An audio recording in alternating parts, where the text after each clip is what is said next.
Hello everyone, Assalamu alaikum. Wonderful morning, wonderful afternoon, and wonderful evening.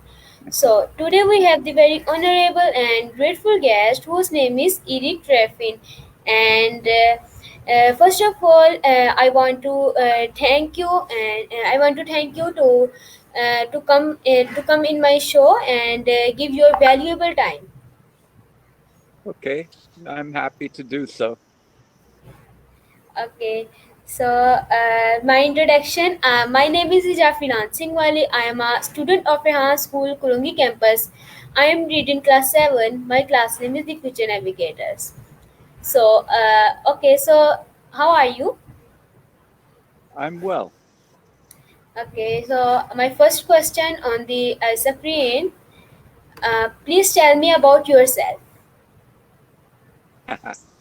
uh, well, I'm human. I was born in Paris, but grew up in Connecticut in the United States. I've traveled with my father when I was young to maybe 35 countries. I speak French, English, and Italian, and I studied. I went to school and didn't finish uh, university and worked in the food business for 10 years in a grocery and in a restaurant that we ran, a vegetarian restaurant. And then I started having a family and decided I needed to go back to school, finished my university degree, my undergraduate degree in public health, and found I needed a graduate degree. So I went to Yale University and got a graduate degree in master's in public health. And I worked in public health for almost 25 years. And I taught public health at the local university for 32 years. Um, I was married, had two kids and two grandchildren right now. And I'm retired, but happy, and I love to dance is my other fun in life. But I enjoy teaching a lot, so maybe that gives. I have gone vegan in my old age. I don't bother animals for food. I eat from plants only.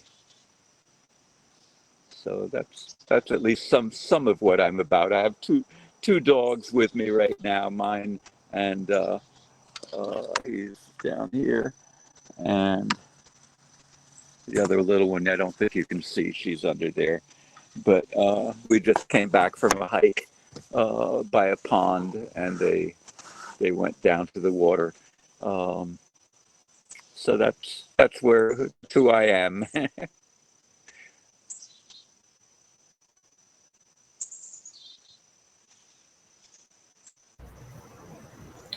Okay, so wonderful answer. And my next question on the screen. uh, Specific. Huh. Uh, Can you tell us about specific invention or innovative idea that you are particularly proud of?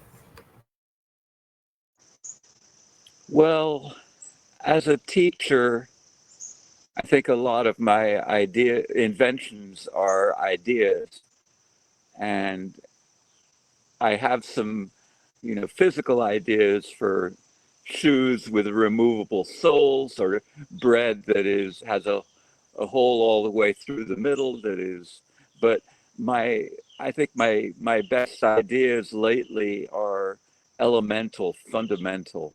And I realized, having had to talk to many doctors recently about my heart, that I asked, is to squeeze the blood out of the heart like squeezing water out of a towel? And they said yes. And I said, well, does that then mean that the right and left ventricles of the heart are actually giving each other a hug to start every heartbeat?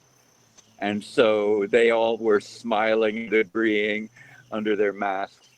But I love the idea that we are getting hugs to start every heartbeat. And who doesn't need more hugs? 60 hugs a minute is pretty nice.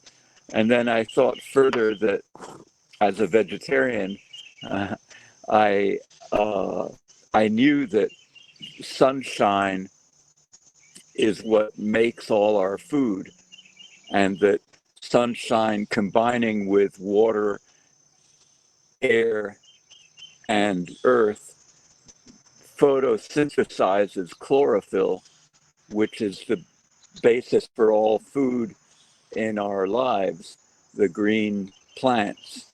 And so I knew that calories, the energy, comes from the sun and is stored in food, but I hadn't thought so far as the um, whenever I burn a calorie, moving my arm like this or even my lips to speak, I'm releasing and freeing solar energy to shine again in a new and unique way that it had never shone before. And it turned into a banana to attract me to eat it so that it could then see how its energy would come out through me. And I also realized just more recently that the sun is our star, so that we are shining with, we are solar energy, and we are shining like a star with energy from a star. So that makes us the star in whatever we do, whether it's our smile or the twinkle in our eyes or a hug or dancing, which, which I love to do. Uh, it's immediately renewable energy from something as powerful and big as the sun, our local star. But it is nonetheless, even though the sun is so big and generous and powerful, it is waiting to see how it will come out through me, how my energy, how that energy will be processed or transmitted through my activities. So I think that's the most wonderful thing I've learned in my 70 years. And I've been telling a lot of people that because it just, I don't think they need to wait 70 years to figure that out.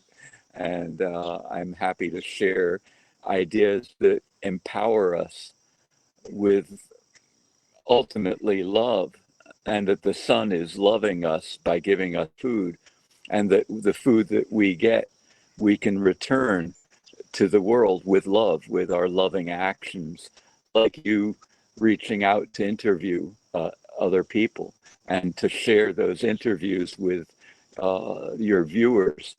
I think that is a kind and good action to use your soul, your star energy to accomplish and to spread that energy into the world through your auspices, through your uh, choices that you make.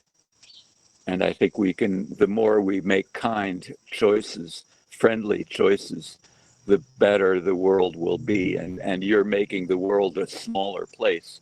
You're making the world one by connecting people from the other side of the world, the planet, to me, to you. And yet here we are right next to each other on the screen. Um, so that I think is also quite wonderful to unite us. That's another energy that I try to, or invention. It's right in front of us that my feet touch the same earth that 16 billion other feet touch, and that's only the human feet. That doesn't count the cows and the horses and the bugs and the birds that also have feet and touch the ground at least sometimes. Um, and then we all breathe from one sky. So we're all like alveoli on the lung of the sky that is breathing all of us at once. but we are connected in these very fundamental, elemental ways of air, earth, water, makes us fluid and flexible so that we can relate to the qualities of water that sometimes it is so wonderful to swim in a lake or take a warm bath or a cool drink on a hot day. But sometimes we can be hard as ice and strong like ice that can even break stones. But we are, water allows us to be flexible, fluid, and very adaptable. Humans can adapt to many different situations, even being put in front of a camera and sent around the world to be seen by a new friend. Uh, that is amazing and spectacular. Uh, but I am fluid enough. I can adapt to that too. So we are air, earth, water, and sunshine are four elements. The fifth they used to say was ether. They thought sound went through ether, but Einstein said no, sound goes through many things, air, water, uh, and uh, he said E equals mc squared. So he said we look like we're different bodies, different masses on one side of the equation, and we look like there's time, c, the speed of light. But on the other side of the equation, we're all energy, and that energy is the present moment that unites us, just the same way as the sun, the air, the water, and the earth. We are all in the same moment together. And that when we listen, that allows our most powerful sense of hearing, they thought was the most important of our five senses, because it was how to tune the human instrument up from the physical to metaphysical ways of connecting, that we hear with the vibration and the frequency of the sound of my voice with our ears, but we also understand the words with our mind and maybe the intention behind the words with our heart. So it's a way of going from the physical body to the more to other ways of tuning the human instrument up to connect in very important ways of understanding each other and loving each other, of sharing love all around the world. So I've come to the idea that love is the answer to every question, and that's our curriculum at the Earth School, is to get to a loving answer. And that may take a while, for more longer for some of us than others, to, whether it's in a relationship or finding the actual answer to an equation in mathematics, or using mathematics to improve health of a population. That those questions need answers that are loving, that bring us to a good place and unite us, and eliminate the separation, so that we don't see, contention and fighting and yes, no, anger or whatever. That we find ways to resolve conflict or differences, that so that we see the unity that is within each of us and that unites all of us in like the present moment. And being able to listen is the most powerful, the most important exercise we need to learn, is to listen. And here I am talking and not maybe I'm listening to my own voice, but I'll listen for your next question. How about?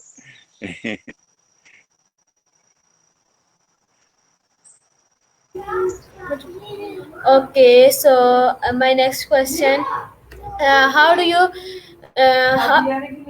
how do you ensure that your inventions or ideas are practical and have real world applications?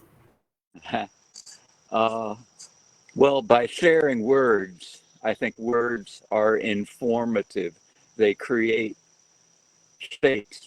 When you say something, it becomes to a certain degree real.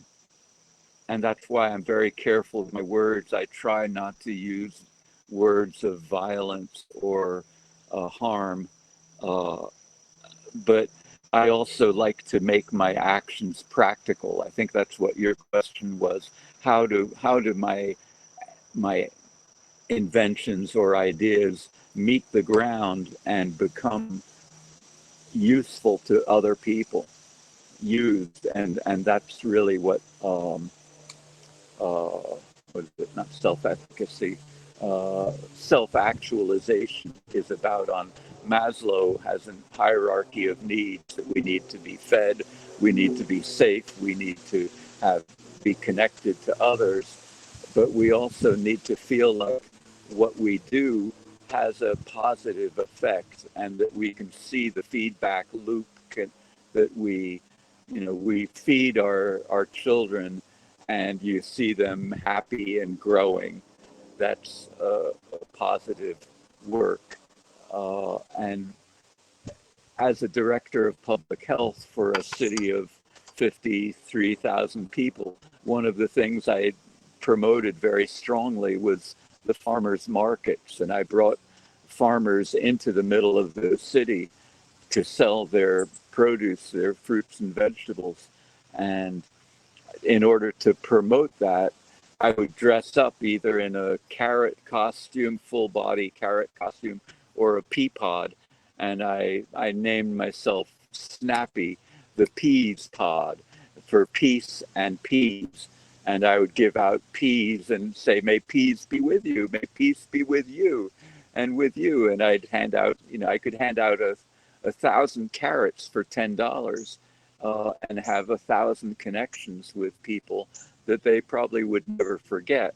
And they would remember maybe to eat their carrots or their peas and to come to the farmers market to meet the farmers who grow the food so that you aren't so removed in a supermarket to buy food in packaged with waste that you have to throw away.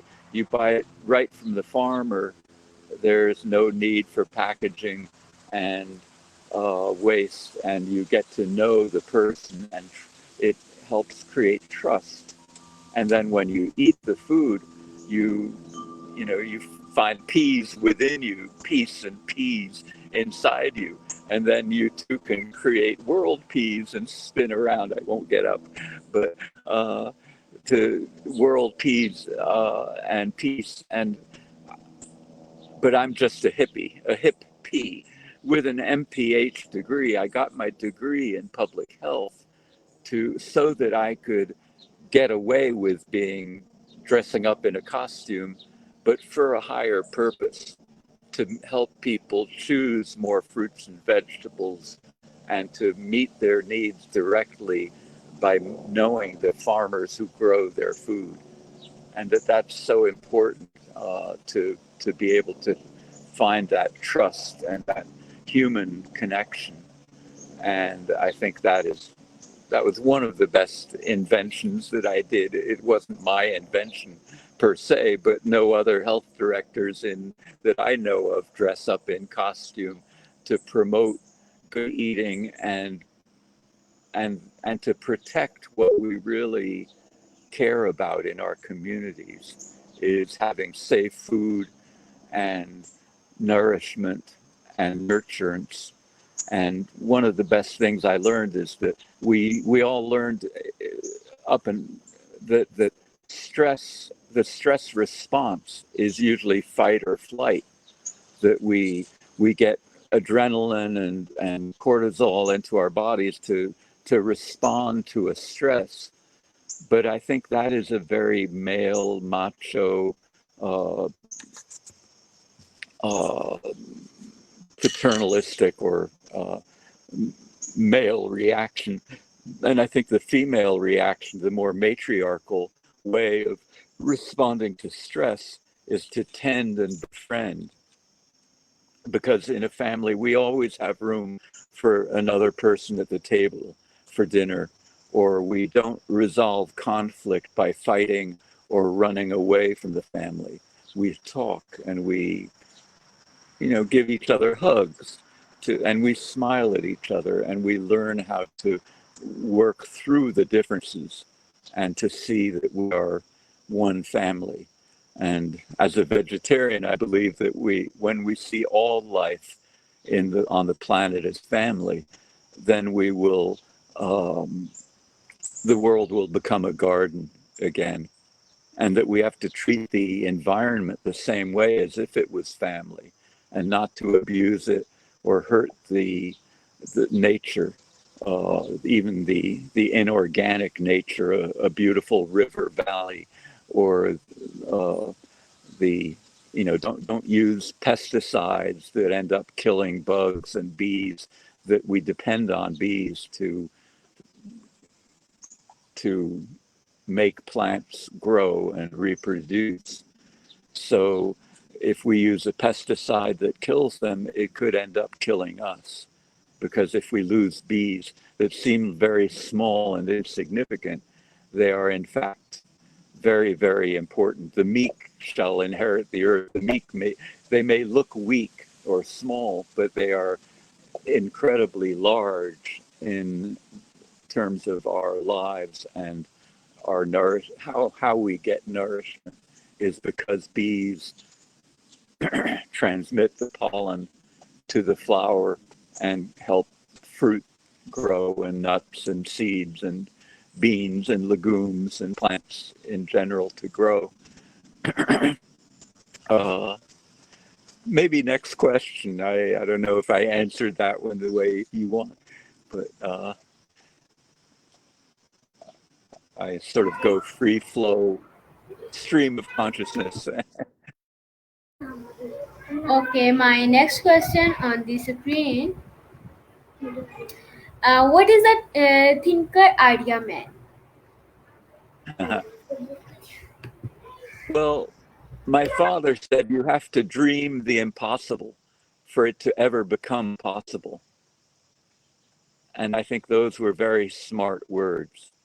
Um, he wanted to unify the different countries in Europe, and he they had a think tank of people in the European Union that was wondering, how do we unite Europe and make it strong like the United States, or maybe England was strong at the time.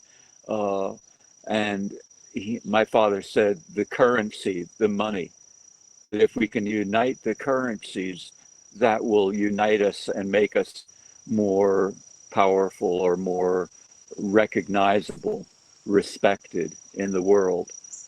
Uh, and it took him, 25 years or 50 years after World War II, and hundreds of years of the Germans and the French fighting each other. My father was able to bring the euro into existence, the European monetary unit, the currency, the euro, and that meant that the borders between Germany and France were eliminated. You could just drive through from one country to another without having everything, checked and searched. They used to search your car for what you might be bringing into the other country, and you had to change your money from francs to Deutsche Mark. But he eliminated that, and they thought he was crazy, 25 years earlier, how you can get France and Germany to open their borders and to choose the same currency. Those nations had so much political egotism, patriotism, but they saw that they could release their small patriotism in favor of a larger patriotism to a higher power of connectivity as a union of countries. Like in the United States, we have a union of states, of 50 states, and we don't have to stop at the border between states or change our money. We have one currency and one fluidity of to be free to to go where you want to go and to buy what you want to buy. And I think freedom is contingent upon our, before we can enjoy our freedom, we must have the duty to respect the freedom of everyone else. So we should be free to do whatever we want, but as long as we don't interfere with the freedom of anyone else to be free themselves and to do what they want. So we can't pollute the, you know, we can't blast the radio so loud that the neighbors can't go to sleep or that their children can't go to sleep at night. So there's a certain limit on your freedom, but it's for the collective good. And to see that higher one union, that higher goodness, is, I think, something that we all need to let go of our personal egos enough to care about each other. And maybe that's partly what you're doing through these interviews. I haven't seen, I watched one, but that I will have to look at more and to see how you connect different people that you find who are willing to share with you and answer your questions, and that your questions are special in and bring your insight, your intention forward, and your quest. I was telling my girlfriend that she has a love of learning and a love of truth, and that those are both, I admire those immensely in her. She is beautiful, but it's the mental and spiritual beauty that I have really fallen in love with. And that is, I think, something we could make happen more and more in the world. That higher wonderfulness of love is a great answer to find in our lives, whether it's with a mate or with our children or our parents, to know that, to feel that love and to feel that it's reciprocated, that we love each other. So that's where I hope that is what motivates and moves us from the emotion that wells up in our hearts and moves us into motion. The body will comply and say, "Oh, let me give you a hug," or "Let me make you some food. You look hungry." Uh, and so that the body will do the work, unless the mind says, "Oh no, last time you gave that a woman a hug on the corner, she slapped you in the face because she didn't know who you were." And so your mind may say, "Oh, use your memory, use your intelligence, and do better this time. You know, smile and wave, and as you go by, you don't have to hug them." And that kind of energy will return to us and spread better than if we overdo it. So the mind is important, as well as the heart, as well as the body. I don't know if that answers that question, uh, but that's where I go with that. Okay, wonderful answer. And so my next question and lastly question on the screen. Any advice would you give to aspiring inventors who are looking to make a meaningful contribution through their ideas? Huh. Uh, Yes. well, I see. We often see problems as possibility areas, and to not see a problem as something negative, but as something positive that we can help resolve and find a better answer for. So it takes watching and listening and maybe quieting our prejudices about what we're seeing, and to find a way to connect and care and to find a union between the separation. Um, So it's to improve people eating fresh fruits and vegetables.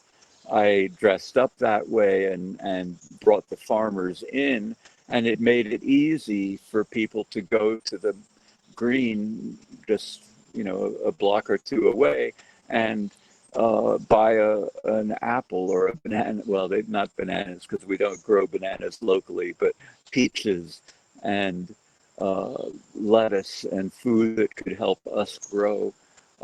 So I think we say think outside the box. Don't think of, outside the box, not out of the box. We don't want our ideas to be on shelves and the same as many ideas on that shelf. We want to think in new ways so that we can find new answers to old problems. And that is thinking outside the box, is getting some perspective and allowing the clarity, the light to show us the a new answer, and to think that we have star power, a star is shining through us and lighting our vision to see what is in front of us, perhaps in a new way and with new energy. That is that's a maybe that's the way to find to invent new answers. And my father, back to him uniting the currencies, how did he make that happen? He said very simply, how do you use words to communicate and to communicate, to create common unity, community in our world? And he said, well, if I buy my bread from you and you buy your butter from me, we won't go to war. We see the value of trust and exchanging goods and services, which really is the currency, the flow of material goods or food or services are ways to connect us. And he put it so simply as bread and butter. That's what unites us.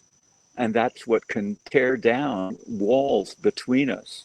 And so that Germany and France were able to communicate, and a dozen other countries, and I think more now, have that fluidity and flexibility and freedom to connect and to care and to see a greater union together, that the sandwich is better with butter and maybe some hummus or I don't know what, have with chickpeas and lentils go well together, or with rice. And that though if we can trade and exchange with other people to make that happen in good ways, we can apply ourselves to the good of the world and hopefully improve the world in how we do that.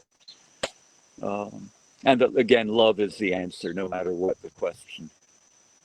And our teacher is always in front of me, in front of us, and we're never given a lesson we're not ready for. And nobody said it would be easy.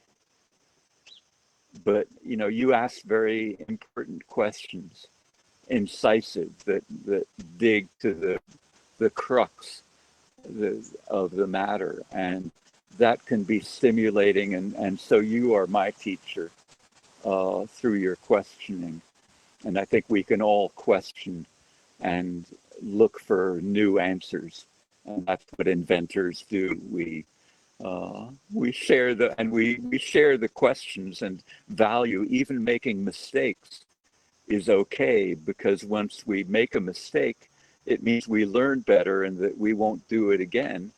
And that once we learn better, we can live better. So we have to have equanimity and to find the union even in differences, even in thinking we made a mistake. Maybe we didn't. Maybe we have a good answer in what we found out. Uh, anyway, I guess that's it. Thank you. Okay, thank you for your insights, information, and we know the many information. And thank you for your valuable time and to come in my show and give me interview. Well, thank you for questioning and doing interviews with others and bringing the world together. I think it's a very interesting work and assignment, and I hope we all learn from it. Uh, Thank you. Yes. Okay. Well, so this is Eric Triffin, and we know the many information, and we know the many information, and now him. We hope that you invite our interview, and thanks for your valuable time. Okay. Okay. Thank you. Thank Bye you. bye. Good morning. Good morning. I like how you started the show that way. Good morning, good afternoon, good night. Good day. Uh, it shows that you are open to the world and that you are speaking to the world and not just here and now, but everywhere here and now in whatever here and now we are in. So again, thank you and good luck with your future interviews. Bye bye.